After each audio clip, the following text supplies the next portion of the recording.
Okay, so I understand from several people that what we uploaded from the church service today on Facebook, I believe it was, did not go through, half of it cut off again. I don't understand. Some of you wonderful technological people figure it out, let us know about it. That'll be fine. Okay?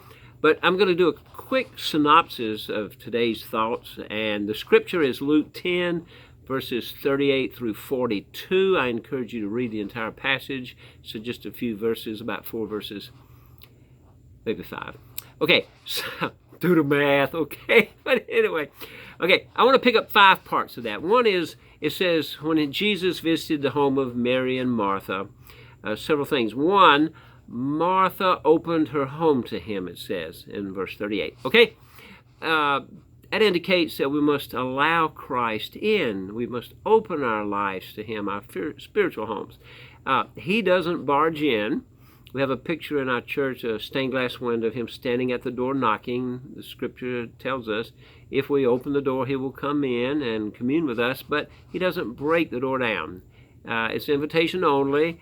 And when he does come in, though, we must change our plans. Many people kind of hesitate in opening the door to this new experience. They're afraid of the changes that might take place in their own lives. So we must be open to change. So we must first open our spiritual lives to him. Secondly, it says Mary, in verse 39, Mary sat at the Lord's feet and listening to him. She was listening to him. Today we must learn to focus amidst all of these voices. Facebook, Twitter, newspapers, radio, TV, all kinds of social medias. I can remember a time when TV came out and started being circulated to people, and we started getting TV. There was just a couple of channels. Talking about channels, there was 2 and then 3, and they were on a short amount of time. And now, not only television and cable and hundreds of channels and all the devices, more and more people using them, the voices we're exposed to are growing exponentially. So we must learn to focus amidst the voices and listening to what Christ says and his example for us. Then it says in verse 40, Martha was distracted. Okay, so she was distracted by the pots and the pans and the household duties that needed to be done. She had a guest in her home, Jesus, and as a result, Jesus said to her, Martha, Martha, you're worried and upset about many things, but few things are needed. In fact, one thing, and Mary has chosen that one. So he's letting Martha know not to get distracted, but clean out the clutter in our schedules, in our physical lives, mental lives, and spiritual lives. And some things in our lives are bad clutter, and some are good, but they're just too much of it, and it becomes clutter. And so some of the unhealthy attitudes we have could be cluttering our lives, like grudge bearing, that poor me attitude, the victim, nobody likes me, everybody hates me, I guess I'll go eat worms, that kind of thing.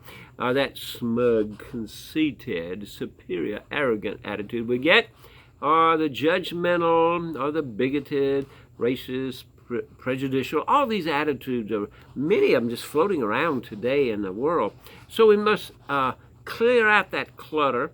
And some of the things maybe to replace on our shelves in our lives would be healthy attitudes, including things like generosity, being more gracious and merciful to those who maybe do things against us or we don't agree with, being optimistic and hopeful, some kind of peace of mind in our lives, being humble. So all of these are suggestions for perhaps some good things that we learn from opening our spiritual lives to Christ and sitting at his feet, listening to his voice and not getting distracted by these other negative things. So the fourth thing is, it says on down in verse 42, Mary has chosen what is better. So she made a choice. And you see, she had only so much time. Jesus was only here with her and in her house a little bit of time. She had to make the most of it. So we need to learn to make the most of our time and our experiences. And it's a decision. It's an equal opportunity thing. We all get 24 hours a day. We make decisions. How do we use that time? And it's our responsibility. Many people want to pass on the responsibility for their lives, blaming it on things like, well, it's because I grew up there, because they did this to me. Or when you turn over the responsibility of your life to circumstances or other people, then you are surrendering your ability to get any better and to control your outcome. So remember, time is precious. Being present each moment and listening to the right voices, not being distracted, and making that decision to choose wisely like Mary did. And then it says that that choice for her, it will not be taken away from her. It's long term. We must learn to invest our lives in that which is lasting. Children growing up, they're lasting kinds of things. But ultimately, anything you can see is temporary, it says in the scriptures. But those things you can't see, the spiritual nature, those are the eternal. And so we need to learn to invest more and more in the unseen, the eternal, and realize that as we open our lives and sit at the feet of Christ, allow Him to come in, not get distracted by all the negative stuff, and make the right choice of what's better, truly using our time wisely, that if we invest in the lasting, it will not be taken away. Now, have you ever been in a hurry and you had a big long coat that you were going to put on, and you started buttoning up the buttons, and you start and you go down, you go down, you go down, or maybe you start at the bottom and you come up, come up. However you start, when you get to the top, you're off one, and you realize what happened. You started at the wrong place.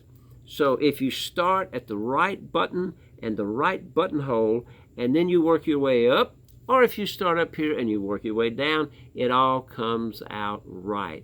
So it matters where we start. I encourage you today to think about your life, think about these words, the scripture, these examples, and begin to make wise choices. Choose wisely each day. Choose wisely to open up your home, your spiritual home, your life. Allow Christ in and begin to focus amidst all these voices on what's really true and what's gracious and what's generous and optimistic. And then don't be distracted by all the clutter, but spend your time wisely. Make that choice to invest your time wisely and realize it will not be taken away from you if you invest in the lasting. Thank you so much. I trust that you'll come back to the Daily Dose of Daryl, and I will try very hard to get these uploads on the Facebook page to work right without cutting off. I don't understand this stuff. I remember when there was no television, so this learning curve is pretty steep for this old man. However, I always warn people, I've warned you about the learning curve. It's real steep. Don't fall off when you try to help me. Thanks a lot. Have a wonderful day, and remember, take the right daily dose into your life every day and continue to grow and become more and more healthy. Thank you very much. I'll see you later.